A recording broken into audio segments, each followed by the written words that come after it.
శబరిమలలో బంగారు లాకెట్ల విక్రయాల ప్రారంభం. మొదటిది అందుకున్న ఆంధ్రప్రదేశ్ భక్తుడు. టీటీడీలో 2000 మంది మావాళ్లే. ఎప్పటికప్పుడు తమకు సమాచారం ఇస్తూనే ఉంటారన్న భూమన. గిగ్ వర్కర్లకు భరోసా. ఉద్యోగ భద్రత, బీమా కల్పనకు ప్రత్యేక బోర్డు. మొదటి మ్యాచ్లో ఆకట్టుకున్న షేక్ రషీద్. రషీద్ కోసం కూలీ పనులు చేసిన తండ్రి. కేరళలోని శబరిమల ఆలయంలో ట్రావెన్కోర్ దేవస్థానం బోర్డు ఆవిష్కరించిన అయ్యప్ప స్వామి ప్రతిమ ఉన్న బంగారు లాకెట్ల విక్రయాలు మొదలయ్యాయి. కేరళ దేవాదాయ శాఖ మంత్రి విఎన్ వాసవన్ పవిత్ర విషు పర్వదినం సందర్భంగా ఈ కార్యక్రమాన్ని ప్రారంభించారు.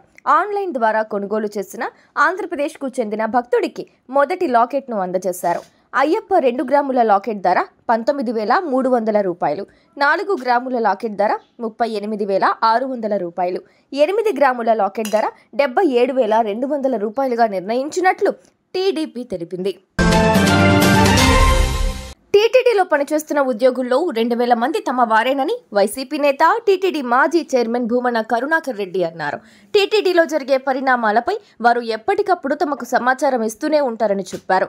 గోశాలలో ఆవుల మృతిపై నేను చేసిన వ్యాఖ్యలకు కట్టుబడి ఉంటా.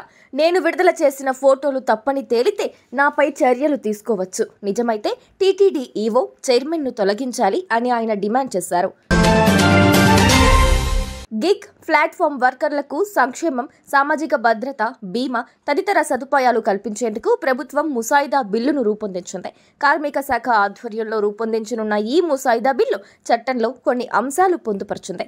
అగ్రిగేటర్లు, ప్లాట్ఫామ్ల యాజమాన్యాలు 1% ఫీజును గిగ్ ప్లాట్ఫామ్ వర్కర్ల సంక్షేమ నిధికి చెల్లించాలి. లేదంటే వారికి ఏడాది జైలు లేదా 2 లక్షల రూపాయల జరిమానా ఉంటుంది.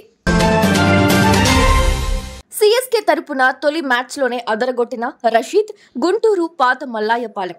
ఇతని తండ్రి బాలిషావలి హైదరాబాద్లో ఓ కంపెనీలో ఉద్యోగం చేసేవారు. అండర్-14లో రాష్ట్ర స్థాయిలో ప్రతిభ కనపరచడంతో రషీద్ ఏసీఏలో భాగమై మంగళగిరిలో ఉండాల్సి వచ్చింది. దీంతో బాలిషావలి ఉద్యోగం వదిలేసి అక్కడికి వెళ్లి రషీద్ను ప్రాక్టీస్కు తీసుకెళ్లేవారు. సాధన లేని రోజు కూలీ పనులకు వెళ్లేవారు. ప్రస్తుతం కుమారుడి ఘనతను చూసి సంతోషిస్తున్నారు.